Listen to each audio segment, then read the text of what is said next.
चलो good morning everyone. Last lecture में हमने इंट्रोड्यूस किया था graphs, representation of graph, and आज हमें उस ग्राफ के रिप्रेजेंटेशन रिलेटेड जो भी क्वेश्चंस आते हैं उनके बारे में यहाँ पे डिस्कस करना है। ठीक है, तो कल जो बातें हम डिस्कस कर रहे थे उनको एक बार 2 मिनट में देख लेते हैं। उसके बाद उस ग्राफ से रिलेटेड जो भी क्वेश्चंस आते हैं उनको सिंप्लीफाई कैसे किया जाता है वो हमें देखना था। ठीक है, तो कल हम पोजीशन वर्सेस टाइम के बारे में देख रहे थे और हमने कुछ ग्राफ्स को यहाँ पे डिस्कस किया था। कौन से ग्राफ डिस्कस किया था? देखो, सबसे पहले अगर आपको बोला जाता है कि बॉडी रेस्ट में है तो उसके लिए हमने ग्राफ देखा था, और बॉडी अगर रेस्ट में है तो उसके लिए ग्राफ कैसा था, याद है? Yes sir. जैसे कि फॉर एग्जांपल पहले आएगा कि बॉडी एट रेस्ट है तो उसके लिए हमने देखा था ये एक्स एक्सिस हो गया, वाई एक्सिस हो गया। तो अगर बॉडी इनिशियली 0 पे नहीं है, ओरिजिन पे नहीं है, कोई भी एक पोजीशन पे एक्स नॉट, तो टाइम कितना भी चेंज होने दो बॉडी वहीं पे रहेगी। मतलब यहाँ पे हमें ग्राफ मिला था straight line which is parallel to the कौन सा एक्सिस?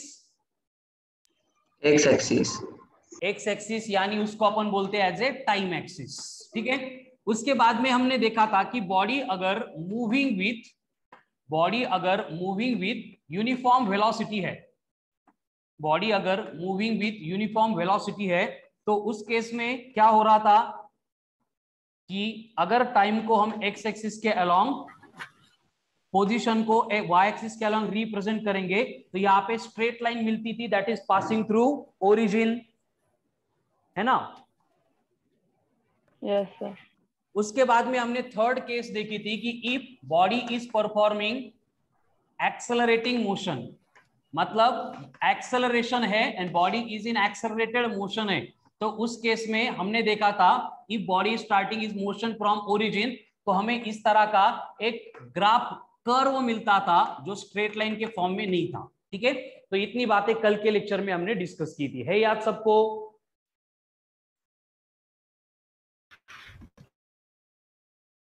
गुड इवनिंग तेजस। चलो, इतना सब कुछ याद है सबको?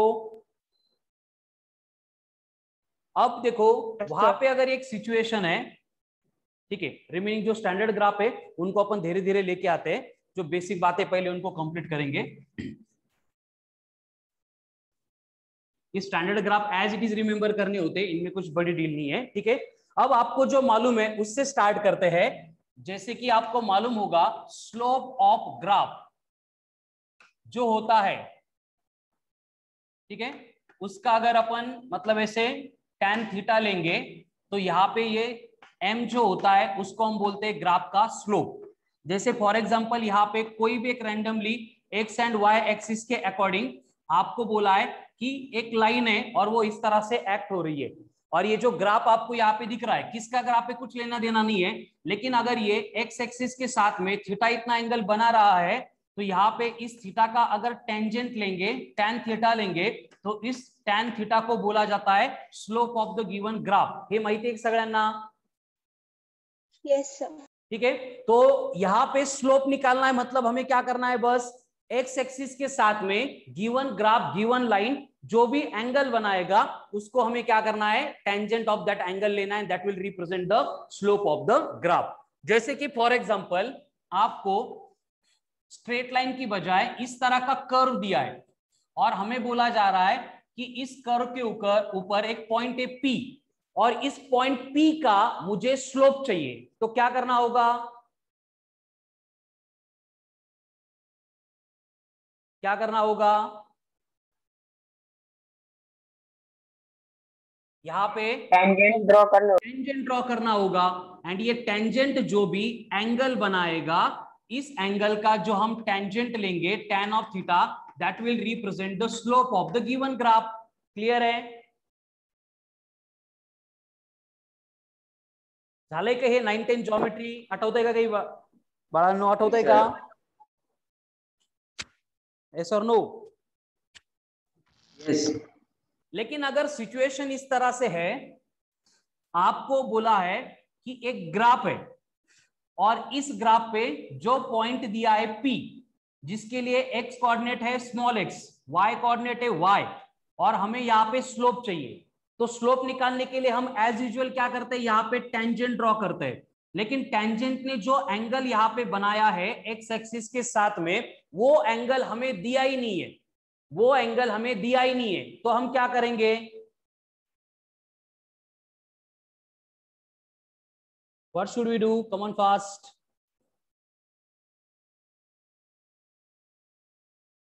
ओके, सिलेबस में से कैंसिल किया था ये वाला पार्ट, ऐसे तेजस बोल रहा है, कोई इश्यू नहीं, ठीक है, अपन उसको फिर से पढ़ रहे हैं। है क्लियर?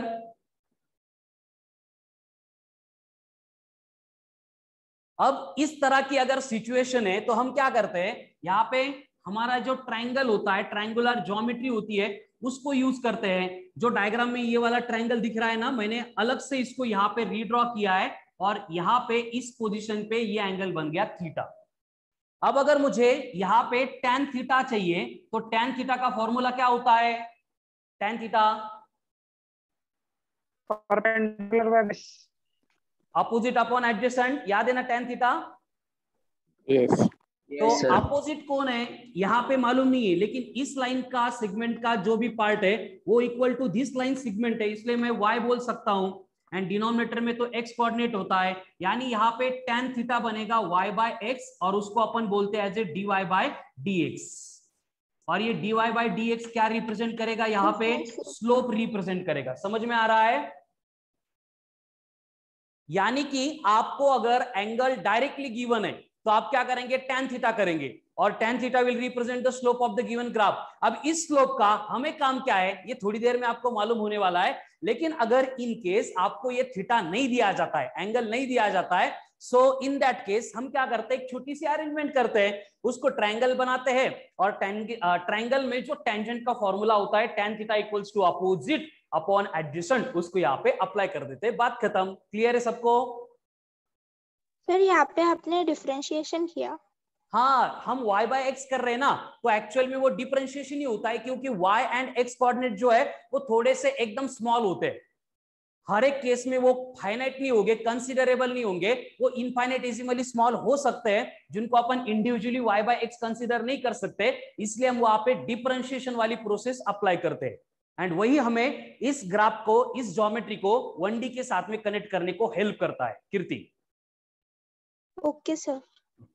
चलो अब यहाँ पे एकदम सिंपल प्रोसेस है, देखो कि हमें अभी स्लोप मतलब क्या होता है वो तो आइडिया आ गई। स्लोप कैलकुलेट करने की दो मेथड समझ में आ गई। अगर एंगल गिवन है तो डायरेक्ट tan थीटा करेंगे, एंगल नहीं है तो dy बाय dx करेंगे। अब dy बाय dx को ध्यान में रखो, ये dy dx मतलब अपन डिफरेंशिएशन कर रहे हैं, किसका कर रहे हैं, y कोऑर्डिनेट का।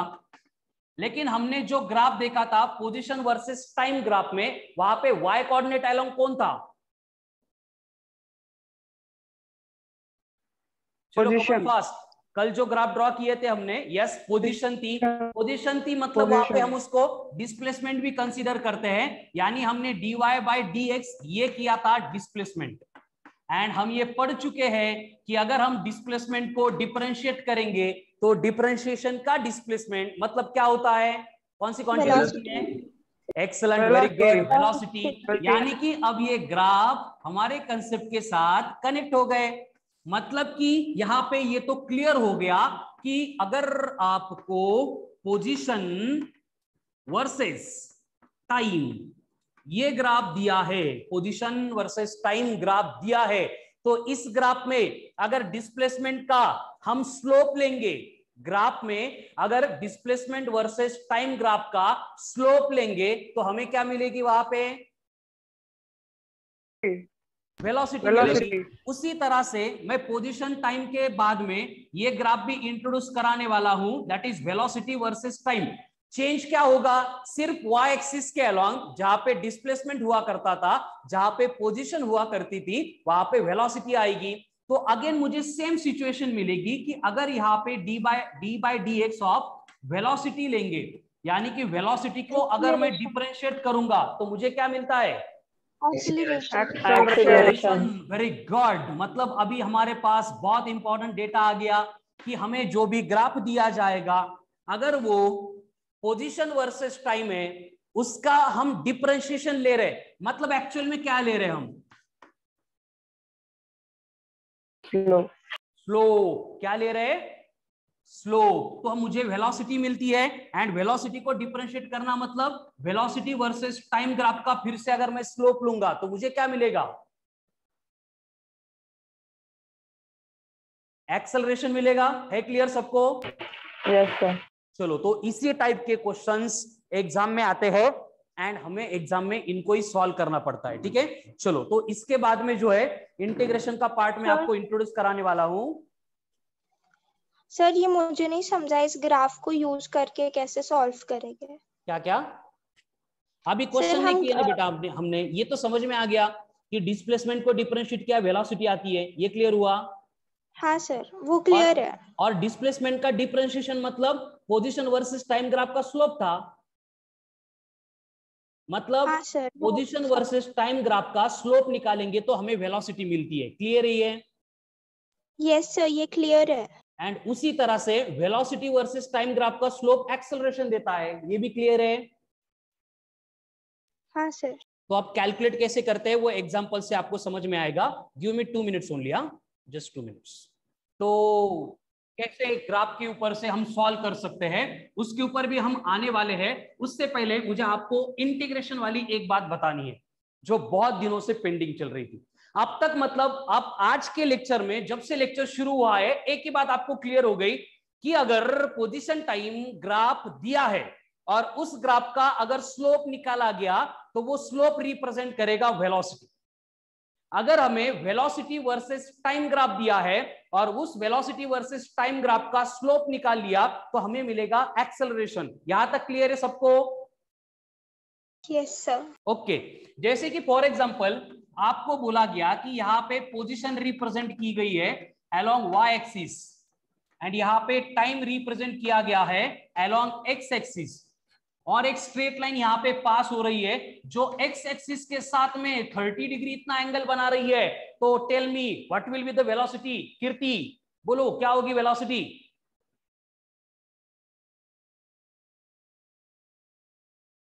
tan 30। 1030 फिनिश। इतना सिंपल है। इसका स्लोप यानी यम यानी tan ऑफ थीटा यानी tan ऑफ 30। tan ऑफ 30 कितना है? 1/√3। 1/√3। Very good. अब 1/√3 कितना होता है? एक्सप्लेनेशन सेशन में हम वर्क कर चुके हैं। √3 मतलब 1.7, 1/1.7 मतलब अप्रोक्सीमेटली 0.6। ये आ गया यहाँ पे स्लोप, मतलब ये बन गई velocity at the given instant of time. है क्लियर? Yes sir. लेकिन ये कौन से इंस्टेंट ऑफ टाइम पे है? कुछ कंक्लूड कर सकते हो? कौन से भी इंस्टेंट ऑफ टाइम पे लेंगे, देखो ग्राफ कौन सा है? Straight line passing through origin है, यानी यहां पे ले लो फिर भी स्लोप सेम रहेगा, यहां पे ले लो फिर भी स्लोप सेम रहेगा। Through out the graph slope is same. Through out the graph slope is same. इसका मतलब क्या होता है? Body is moving with velocity uniform. excellent, very good. Body is moving with uniform velocity, that is 0.6 metre per second. Clear? Sir एकदा repeat करा ना। ये बघ बेटा, सिंपल केस क्या है कि स्लोप होगा किसका? डिस्प्लेसमेंट वर्सेस टाइम बोलो या फिर पोजीशन वर्सेस टाइम बोलो, बोथ आर सेम। इस ग्राफ का स्लोप मतलब वेलोसिटी होती है। ये क्लियर है सबको? स्लोप निकालने की दो मेथड है। अगर डायरेक्ट एंगल दिया, एंगल का टेंजेंट लेंगे, tan theta will represent the slope. तो यहाँ पे tan 30 लिया, वो 0.6 आ गया। लेकिन इस ग्राफ में अगर देखेंगे यहाँ पे यहाँ पे यहाँ पे कहीं पे भी जाएंगे तो ये लाइन का एंगल एक्स एक्सिस के साथ में थोड़ा चेंज होगा, वो 30 डिग्री रहेगा। क्लियर? Yes sir. एंड ये अगर 30 डिग्री रहेगा तो tan 30 थोड़ी चेंज होगा, मतलब बॉडी की वेलोसिटी किसी भी पॉइंट पे ले लो इट विल बी सेम। है क्लियर? Yes sir. कीर्ति आ रहा है? Yes sir, thank you. Solve होता है फिर? Yes sir. हाँ सर। ओके, कोणी बोलते का अजून? सनी? कळालं सर, कळालं। ओके, अब सेम ग्राफ आपको दिया है। इस ग्राफ के ऊपर ये पोजीशन है या फिर डिस्प्लेसमेंट है, यहाँ पे टाइम है, और यहाँ पे हमें ग्राफ को प्लॉट करना है। एक ग्राफ आपको दिया है और उस ग्राफ पे आपको बोला है कि इस पॉइंट पे ये डिस्प्लेसमेंट 20 है जब टाइम इंटरवल 10 सेकंड था। तो कैलकुलेट करो फ्रॉम दिस ग्राफ वेलोसिटी कितनी होगी। चलो, sir 2 metre per second. How हाँ much? Sir, 2 Yes, metre sir, per 2 second. 2 metre कैसे? पर सेकेंड।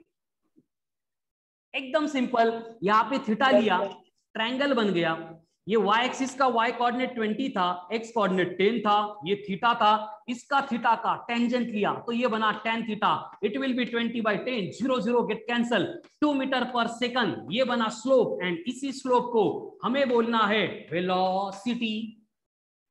यस, सबके आंसर करेक्ट आ गए, यानी क्लियर हो रहा है। ठीक है, मतलब एक ग्राफिकल सेक्शन सबसे सिंपल है। करो रफ, क्लियर है सबको? सर नहीं, सर अब मत करो। ओके ओके, कोई डाउट इसमें? सर अगर इससे हमें एक्सेलरेशन पूछा होता तो ग्राफ यहाँ पे वेलोसिटी वर्सेस टाइम होता बेटा। सर इस ग्राफ का डबल डिफरेंशिएशन करके नहीं हाँ निकाल आता सकते? है, डबल डिफरेंशिएशन नहीं, यहाँ पे स्लोप ही लेना पड़ता है, लेकिन वहां पे अभी हमें बहुत टाइम है उसको टच करने के लिए। पहले हम डिस्प्लेसमेंट वर्सेस टाइम से वेलोसिटी निकालते हैं, फिर उससे वेलोसिटी वर्सेस टाइम का ग्राफ प्लॉट करते हैं, फिर वेलोसिटी टाइम का प्लॉट होने के बाद स्लोप निकालते हैं। ठीक है, थोड़ा टाइम है उसको, तब तक ये क्लियर हो ले लो। स्वप्निल, फॉर्मूले से करो, इससे करो, आंसर विल बी सेम। ठीक है ना, बस ये डिफरेंट मेथड है सॉल्व करने की। चलो, अभी आपको एक ग्राफ दिया जा रहा है जिसमें आपकी जो वेलोसिटी है वो यूनिफॉर्म नहीं रहेगी। ये वेलोसिटी यूनिफॉर्म नहीं रहेगी, और आपको बोला है ये पोजीशन है, ये वर्सेस टाइम है, और इस तरह का ग्राफ आपको दिया है। इसका मतलब बॉडी क्या कर रही है, कौन सी मोशन परफॉर्म कर रही है? एक्सेलरेशन कर। Accelerated motion. Accelerated motion. Good. अगर ये एक्सेलरेटेड मोशन परफॉर्म कर रही है, इसलिए straight line passing through origin नहीं है। इसका मतलब यहाँ पे एक इंस्टेंट दिया जाएगा, पॉइंट P होगा, दूसरा इंस्टेंट होगा पॉइंट Q होगा, तीसरा इंस्टेंट होगा पॉइंट C होगा। आपको इंटरवल्स दिए हैं 2 metre, then 6 metre, then 10 metre. Time interval दिया है 1 सेकंड, यहाँ पे दिया है 5 सेकंड, यहाँ पे दिया है 20 सेकंड, ये टाइम है। तो बोलो वेलोसिटी एट P कितनी होगी, वेलोसिटी एट Q कितनी होगी, वेलोसिटी एट C कितनी होगी? चलो कर सकते हैं। सर P पे 2 मीटर पर सेकेंड होगी। हाँ, P पे 2 मीटर पर सेकेंड होगी। हाँ सर। वेरी गुड, तीनों निकालो। और सर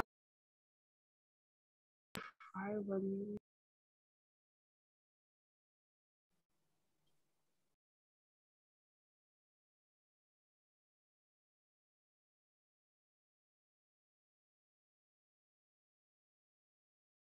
चलो कमन fast.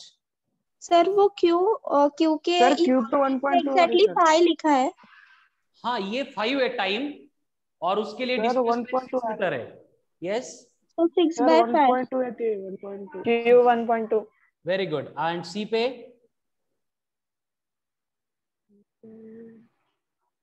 0.5। 0.5। Excellent, very good. Simply क्या करना है, यहाँ पे tan थीटा लेंगे, फिर ये अपोजिट अपॉन एडजेसेंट 2/1, मतलब बन गई 2 मीटर पर सेकंड, ये बन गई 6/5, यानी ये बनेगी 6/5 metre per second. Further simplify करेंगे तो 1.2 metre per second. B eight सी कितनी होगी, 10/20, 1/2, यानी 0.5 मीटर पर सेकंड। है क्लियर?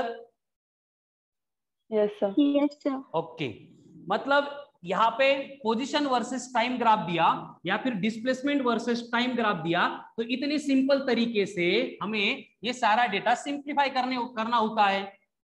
अगर सेम बात देंगे, हमें velocity versus time graph provide करेंगे और उसी तरह का डेटा होगा। अब ये ग्राफ कौन सा है, वेलोसिटी वर्सेस टाइम का। अब यहाँ पे आपको बोला है 20 मीटर है, और यहाँ पे टाइम 2 सेकंड है। 40 मीटर है, टाइम 4 सेकंड है, और आपको बोला है कि ऐसे 2 पॉइंट दिए हैं, एक पॉइंट P, दूसरा पॉइंट Q। तो कैलकुलेट करो acceleration at point P, calculate करो एक्सेलरेशन एट पॉइंट Q। ये metre per second, metre per second है। Sir 10 metre per second square होता है। Yes sir, 10 metre per second. इतनी जल्दी कैसे सॉल्व कर रहे हो? सर फार्मूला लगा के किया। फॉर्मूला डायरेक्ट, कौन सा वेलोसिटी पर यूनिट टाइम कर रहे हो क्या? हाँ सर, वो डायरेक्ट आ रहा है आंसर। ठीक है, यहाँ पे चेंज इन वेलोसिटी लगती है अगर आपको इन जनरल फॉर्मूला अप्लाई करना है तो, लेकिन ग्राफ से हम इंस्टेंटली उस पॉइंट पे ले सकते हैं। यहाँ पे 20/2 यानी ये बनेगा 10 मीटर पर सेकंड का स्क्वायर। 40/4 मतलब ये बनेगा 10 मीटर पर सेकंड स्क्वायर। इसका मतलब क्या हो रहा है? What it means? Constant accelerated motion. Very good. Velocity constant नहीं है, क्या कांस्टेंट है? एक्सेलरेशन। एक्सेलरेशन यानी यहाँ पे कोई भी पॉइंट सी होगा, डी होगा, ई होगा, कौन सा भी पॉइंट दिया जाएगा तो आपको हर एक पॉइंट पे जो एक्सेलरेशन है वो कांस्टेंट मिलेगा, बट यहाँ पे वेलोसिटी क्या होती है? चेंज होती है। क्लियर? Yes sir.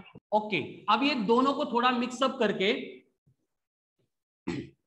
जो मैंने पहले ग्राफ दिया था डिस्प्लेसमेंट या फिर इसको पोजीशन बोलते हैं वर्सेस टाइम, और उसके लिए हमने एक ऐसा ग्राफ ड्रॉ किया था और वहां पे आपको 1 2 3 यहाँ पे 4, ये 10, ये 12 ऐसे इंटरवल्स ऑफ टाइम दिए हैं। ठीक है, ऐसे 3 पॉइंट दिए हैं ए बी सी, और मुझे चाहिए velocity at A, velocity at B, velocity at C. 4 velocity at A, velocity at 2 from तीनों पॉइंट पे क्या होगी? 4 मीटर पर सेकंड। इसका मतलब क्या है? वेलोसिटी इज यूनिफॉर्म और कांस्टेंट। बी पे 5 होगी ना? 4/1 4, 10/2 एक मिनट, ये 4 8 या 10 नहीं है। अब कांस्टेंट है, वेलोसिटी कांस्टेंट हो गई। अब अगर मुझे सेम ग्राफ से एक्सेलरेशन निकालना होता है तो मैं डायरेक्ट नहीं निकाल सकता, मुझे क्या करना पड़ता है? यहां पे ये डिस्प्लेसमेंट वर्सेस टाइम ग्राफ के ऊपर से velocity versus time graph draw करना पड़ता है। अब मेरे पास टाइम इंटरवल वही रहेंगे 1 2 3, ये 1, ये 2, ये 3। अब मुझे बोलो यहाँ पे अगर वेलोसिटी के इंटरवल्स लिए 4 metre per second, 8 metre per second, 10 metre per second, ऐसे 3 इंटरवल लिए है। कीर्ति समझ रहे हैं ना अभी क्या कर रहा हूं? Yes sir. अब यहाँ पे देखो मेरे पास 3 पॉइंट है ए 1 2 3 पे ए बी सी, तो जब टाइम 1 सेकंड है तब वेलोसिटी कितनी है? 4 है, मतलब मुझे ए पॉइंट मिल गया। जब टाइम 2 सेकंड हो गया तब भी वेलोसिटी कितनी है? 4 है, मतलब मुझे ये पॉइंट बी मिल गया। जब टाइम 3 सेकंड हो गया तब की वेलोसिटी कितनी है? 4। इसका मतलब क्या हो रहा है? एक्सेलरेशन 0 होगा ना सर? Excellent, very good. ये दिमाग में आने लगा, मतलब बेटा आपको नहीं रुकेंगे आप। इसका मतलब ये हुआ कि वेलोसिटी कांस्टेंट है, दैट्स व्हाई द वेलोसिटी का graph is parallel to the X और टाइम एक्सिस। यानी कि यहाँ पे एक्सेलरेशन 0 होगा। कीर्ति क्यों 0 होगा? अगर मुझे यहाँ पे एक्सेलरेशन कैलकुलेट करना है तो मुझे लेना पड़ेगा स्लोप। क्या लेना पड़ेगा? स्लोप। स्लोप के लिए देखो ये ग्राफ हॉरिजॉन्टल है, तो ये हॉरिजॉन्टल के साथ कितना एंगल बनाता है? 0। एंड इस 0 का अगर tan लेंगे, tan 0 कितना है? tan 0 0 है ना? Yes sir. Yes sir. इसका मतलब acceleration will be 0 in this case. है क्लियर? हाँ सर। Yes sir. कीर्ति? हाँ सर, क्लियर हो गया। ओके चलो, अब यहां पे same process we will repeat जब वहां पे वेलोसिटी चेंज होगी।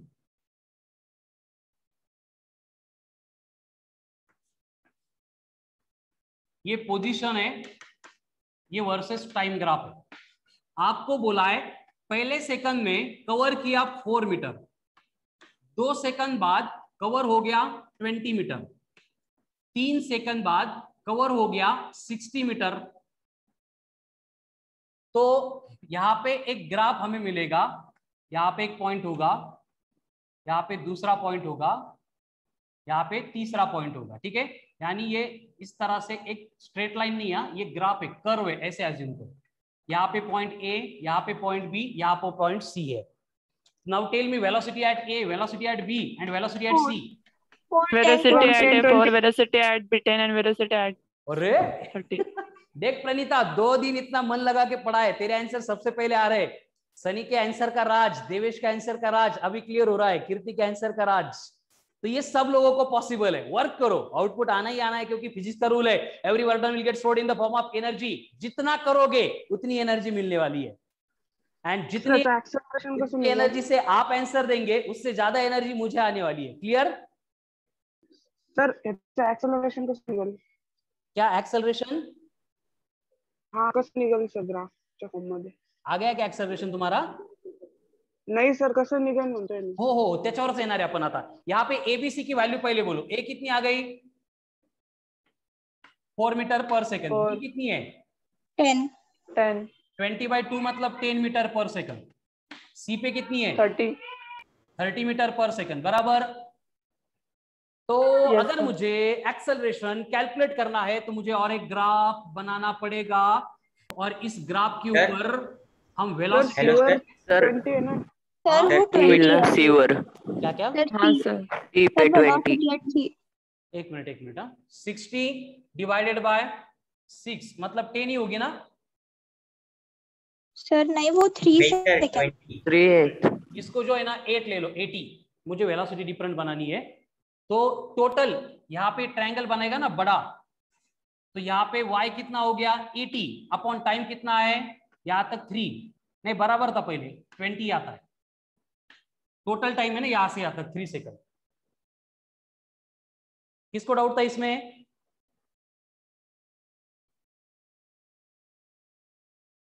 अरे गुड मॉर्निंग, नहीं है क्या डाउट?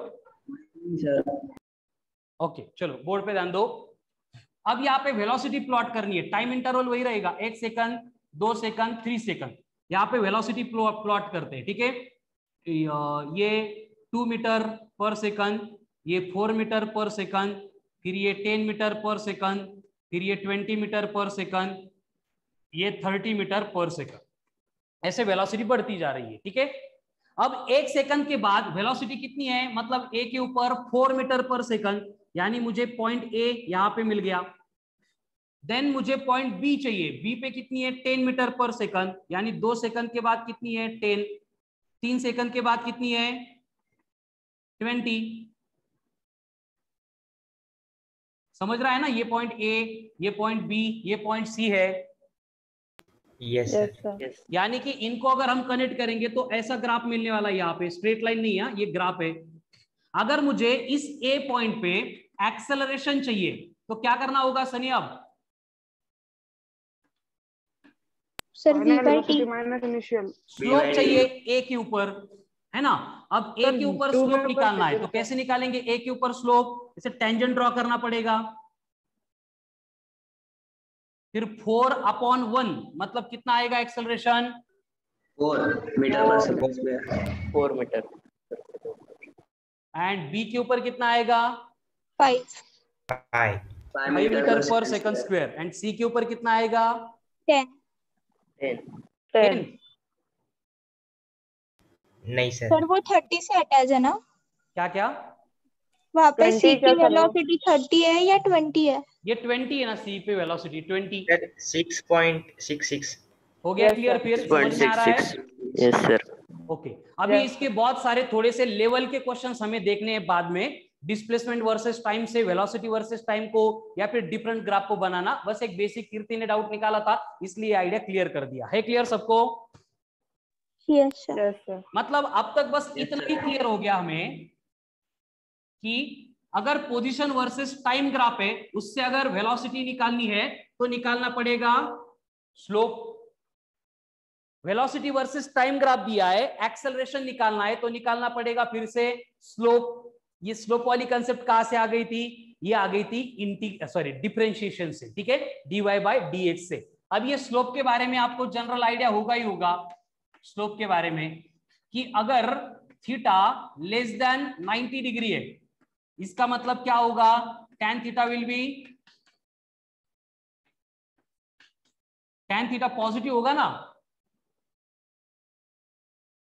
यस यानी स्लोप विल बी पॉजिटिव। यानी कि इस केस में जो ग्राफ है वो कैसे रहेंगे?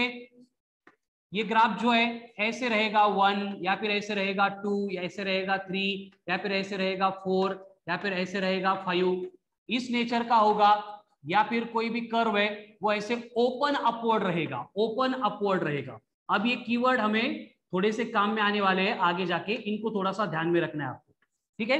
अगर थीटा लेस देन 90 है, इसका मतलब स्लोप पॉजिटिव होगा, वो लेस देन 90 के सारे स्ट्रेट लाइन वाले ग्राफ दिखेंगे। एंड अगर वहां पे कर्व दिखाई दे रहा है, कर्व, तो वो कर्व कैसा चाहिए, ओपन अपवर्ड चाहिए। कैसा चाहिए कर्व, ओपन अपवर्ड चाहिए। है क्लियर सबको? Yes sir. अब उसी तरह से अगर ये थीटा लेस देन 90 है, अगर ये थीटा ग्रेटर देन 90 है, तो यहाँ पे tan theta will become negative, hence slope will be negative. अब यहाँ पे कैसे होगा, जो लाइन है वो 90 को एक्सीड करेगी, इस तरह का ग्राफ होगा, या फिर इस तरह का ग्राफ होगा, या फिर इस तरह का ग्राफ होगा। समझ रहे हैं ना? Always angle have to be measured with X axis. तो ये वर्टिकल लाइन जो है वो 90 के साथ मतलब 90 बनाती है, उससे अगर ज्यादा एंगल हो गया तो इस तरह के ग्राफ बनेंगे। ये सारे ग्राफ के स्लोप क्या होते हैं, नेगेटिव, नेगेटिव होते हैं। एंड अगर वहां पे कर्व के फॉर्म में दिया तो ये कर्व जो है इस तरह से आएगा, जिसको अपन बोलते हैं एज ओपन, कहां पे, डाउनवर्ड। दोनों में समझ में आ रहा है क्या डिफरेंस? एक वर ओपन, एक वर नीचे। अब ये पैराबोला, हाइपरबोला, इलिप्स सबके बारे में मैं आइडिया देने वाला हूं बेसिक बेसिक, तब तक के लिए बस ये स्लोप रिलेटेड पार्ट याद करो। है क्लियर? सर पर ये पैराबोला नहीं है ना? हाँ पैराबोला ही आता ही है सर। ये पैराबोला तो वो पूरा आएगा ना? नहीं नहीं, पैराबोला का इक्वेशन भी आता है और उसके अकॉर्डिंग ये वर्क भी करता है पैराबोला। नहीं, ये ग्राफ पैराबोला ही होगा ऐसे नहीं, कोई भी शेप हो सकती है, रैंडम शेप भी हो सकती है, पैराबोला हो सकता है, हाइपरबोला हो सकता है, ठीक है। हाँ सर। कोई भी कर्व है, मैंने पैराबोला बोला ही नहीं, मैं बोला कि मैं पढ़ाऊंगा पैराबोला वगैरह क्या होते हैं आगे। यहाँ पे बस मैंने इतना बोला, कोई भी शेप है ग्राफ की और वो ओपन अपवर्ड या फिर ओपन डाउनवर्ड है, तो उस केस में ये स्लोप के ऐसे चेंजेस होते हैं, पॉजिटिव एंड नेगेटिव वाले। क्लियर? Yes sir. अब अगर आपको थर्ड केस बोली है जिसमें थीटा 0 है, थीटा 0 तो tan 0 0, hence slope will be 0, slope 0। अब ये कौन से ग्राफ में होगा, ये एक्स एक्सिस से, ये वाई एक्सिस से, ठीक है। ये जो लाइन है टाइम एक्सिस को यानी एक्स एक्सिस को पैरेलल, इसके लिए थीटा 0 होगा, स्लोप भी क्या होगा, 0 होगा। यानी वाई एक्सिस के ऊपर जो भी क्वांटिटी है दैट विल रिमेन्स कांस्टेंट। इसका मतलब क्या होगा, quantity which is represented along y-axis remains constant। इसलिए हमने जब बॉडी को रेस्ट में रखा था तो ऐसा ही ग्राफ का पोजीशन वर्सेस टाइम में, जब बॉडी का एक्सेलरेशन 0 था तब हमने वेलोसिटी वर्सेस टाइम ग्राफ को भी ऐसे ही ड्रॉ किया था, याद है ना? सर ओके चलो, तो ये स्लोप के अकॉर्डिंग हमें बेसिक कुछ आइडिया यहाँ पे मिलता है, जिससे हमें जो भी रिक्वायर्ड क्वांटिटी है उसको हम कैलकुलेट कर सकते हैं। तो यहाँ पे डिफरेंशिएशन यानी स्लोप रिलेटेड पार्ट तो आ गया। अब मुझे नेक्स्ट पार्ट इंट्रोड्यूस करना है, जिसके लिए हमें थोड़ी सी आइडिया लगेगी अबाउट इंटीग्रेशन। अब ये इंटीग्रेशन मतलब क्या है, देखो सबसे पहले एकदम सिंपल लैंग्वेज में, सिंपल वर्ड्स में मैं एक्सप्लेन करता हूं। इंटीग्रेशन मतलब है क्या? Yes sir, finding area. Finding area सिर्फ इंटीग्रेशन नहीं होता है, हर एक केस में अकॉर्डिंग एप्लीकेशन डिफरेंट होता है। यहाँ पे एरिया फाइंड करना ही है, बराबर है आपका, लेकिन अकॉर्डिंग टू एप्लीकेशन ये चेंज होता है, ठीक है। होता क्या है, integration is a special type of addition. क्या है इंटीग्रेशन मतलब? स्पेशल टाइप ऑफ एडिशन है। अब ये एडिशन कैसे हो गई, देखो हमने मतलब आपने अब तक दो टाइप की एडिशन पढ़ी होगी, 1 + 2 = यस सनी वही है। हाँ, एक नॉर्मल एडिशन आपको मालूम है 1 + 2 = 3, बराबर है। मतलब अगर नंबर बहुत कम है, 2-4 नंबर है, तो हम डायरेक्टली जो हमारी ट्रेडिशनल एडिशन की मेथड है वो अप्लाई करते हैं। लेकिन कभी कभी क्या होता है, नंबर थोड़े से ज्यादा होते हैं। यस, इंटीग्रेशन मतलब रेसिप्रोकल ऑफ डिफरेंशिएशन, वही होता है। ठीक है, एक राम एक रावण। ठीक है, डिफरेंशिएशन राम है तो इंटीग्रेशन रावण है। ठीक है, एक दूसरे का उल्टा ही होता है, वो आपको समझ में आएगा आगे। सनी का शिवम का करेक्ट है। अब मैं जो बोल रहा हूँ उसको फोकस करो। अगर नंबर ऐसे दिए है 1 + 2 + 3 + 4 + 5 + 6 + 7 + 8 + 9 + 10 + 11 + 12 प्लस ऐसे करते करते 50 तक दिए, तो इनके एडिशन कैसे करते थे आप 10th में? ऐसे कुछ था क्या? ऐसे कुछ था क्या? सिग्मा। हाँ यस सर, सिग्मा। बट इसको बोला जाता है, क्या बोला जाता है? सिग्मा। सिग्मा। सिग्मा नहीं, कौन सा साइन था ये? अलजेब्रिक सम, समेशन।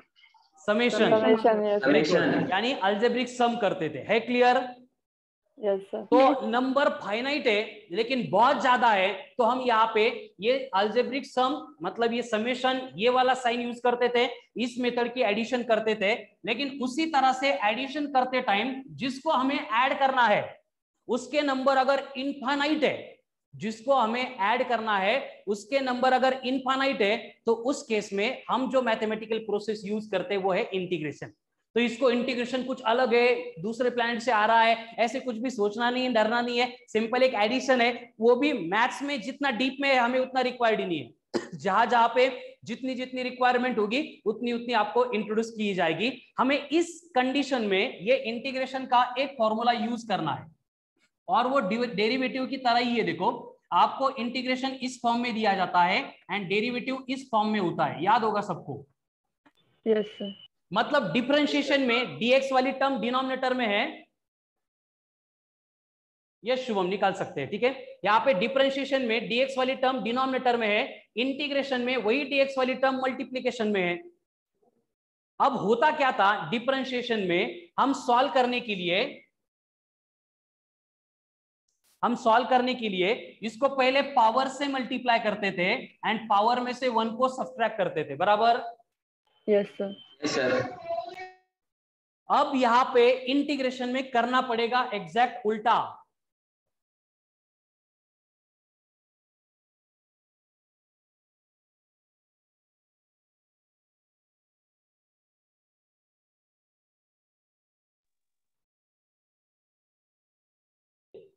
यहां पे करते थे मल्टीप्लाई, पहले मल्टीप्लाई करते थे फिर पावर में से 1 सब्ट्रैक्ट करते थे। यहां पे क्या करना पड़ेगा, पहले पावर में 1 ऐड करना पड़ता था। कैसे उल्टा है? देखो, दुश्मन है एक दूसरे के। यहां पे करते थे सब्ट्रैक्ट, लास्ट में देव डेरिवेटिव में हम क्या करते थे, हमारी प्रोसेस ये थी पावर से मल्टीप्लाई करना फिर पावर में से 1 को सब्ट्रैक्ट करना।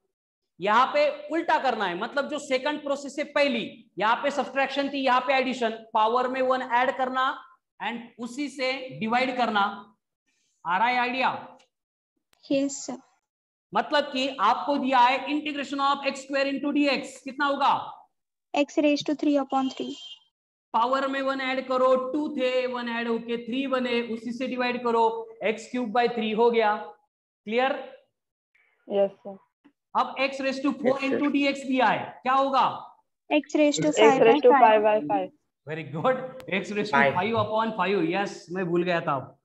चलो, आपको दिया है x⁻²n इंटू dx, बोलो अब। x⁻²n + 1/2n + 1। वेरी गुड, जो 2n था उसमें 1 ऐड करो, उसी से डिवाइड करो। आपको दिया है integration of x³ + 5x⁴ + 2x³ of dx, बोलो इसके आंसर अब। x⁴/4 plus 5 into x⁵5/5 plus 2 into x⁴/4। सबके आ रहे के आंसर ये? देखो, x⁻³ था, 1 ऐड किया, 4 बना, उसी से डिवाइड किया। यहाँ पे 5 है, x⁵5 होगा, उसी से डिवाइड करेंगे। यहाँ पे 2 इंटू x⁻³ था, 1 ऐड करके 4 बना, उसी से डिवाइड करेंगे। 5 कैंसल, ये 1 + 2 कैंसल, ये बनेंगे 1/2, यानी x4/4 plus x⁻5 plus x⁻4/2। है क्लियर? Yes yes sir. कोई डिफिकल्टी नहीं आ रही है? लेकिन होता क्या है, देखो ये जो इंटीग्रेशन होता है ना, इसमें दिए जाते हैं आपको लिमिट्स, क्योंकि मैंने पहले ही बोला है कि ये शुरू और खत्म कहाँ पे हो रहा है वो हमें मालूम होना चाहिए, तभी इंटीग्रेशन अपन अप्लाई करते हैं। तो होता क्या है, देखो अगर हमें ऐसा दिया है कि x³ + 3 ऑफ dx, ऐसा कोई भी एक इक्वेशन है और मुझे उसको इंटीग्रेट करना है, और इंटीग्रेट करना है उसके लिए लिमिट्स है फ्रॉम x = 2 टू x = 4। समझ रहे क्या आप?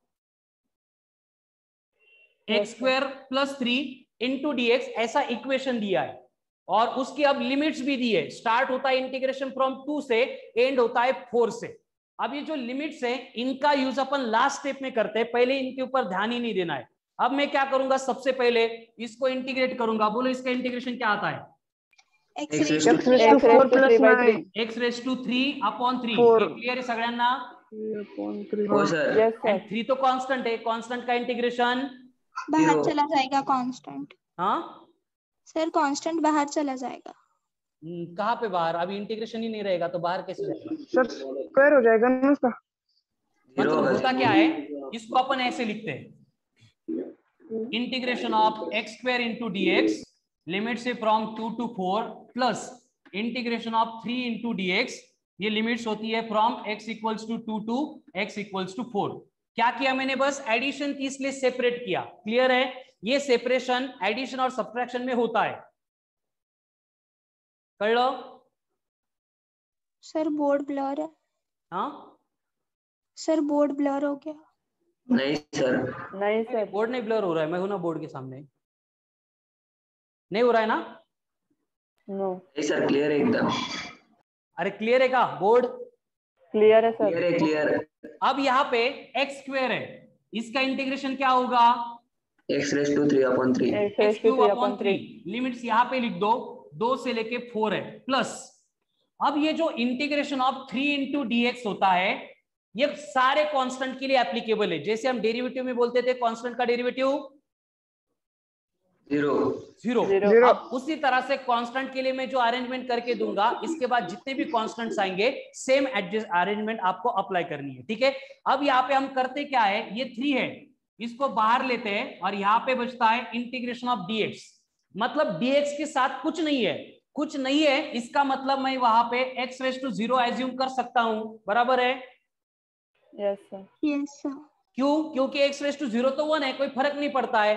अब मैं इसको अगर सिंप्लीफाई करूंगा तो 3 bracket of x⁻0 into dx, इसको इंटीग्रेट करना था। रूल वही है, पावर में 1 ऐड करो एंड उसी से डिवाइड करो, यानी ये ब्रैकेट में कौन आएगा? x। मतलब यहाँ पे 3 का इंटीग्रेशन बन गया 3x, लिमिट है फ्रॉम 2 to 4। क्लियर यहाँ तक? यस मतलब अगर आपको इंटीग्रेशन ऑफ 2 dx दिया तो इसका इंटीग्रेशन कितना होगा?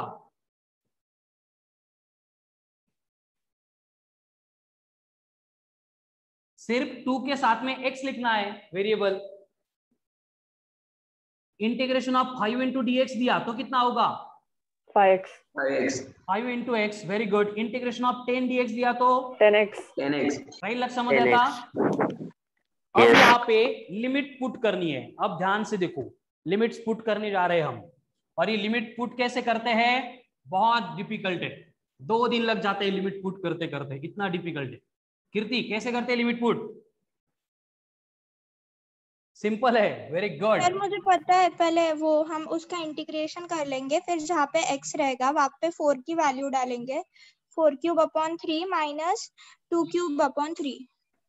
सिंपल, बस इतना ही करना है। करेक्ट है। Upper limit minus lower limit. Upper मतलब ये ऊपर वाली, मतलब ऊपर वाला जो नंबर है वो x की जगह पे पुट करो, माइनस नीचे वाला नंबर x की जगह पे पुट करो। जैसे कि ये x³ / 3 है, इसके लिए अगर देखेंगे तो ये बनेगा 4³ / 3 - 2³ / 3 प्लस ये 3 इंटू x था, इसके लिए पुट करेंगे तो 3 इंटू 4 माइनस 3 इंटू 2। कर लगा? सर पुन्हा एकदा सांगा हे। सिंपली क्या करना है, upper limit minus lower limit करना है। अपर लिमिट मतलब जो ऊपर का नंबर है वो पुट करेंगे, माइनस जो नीचे का नंबर है उसको पुट करेंगे, इतना ही है।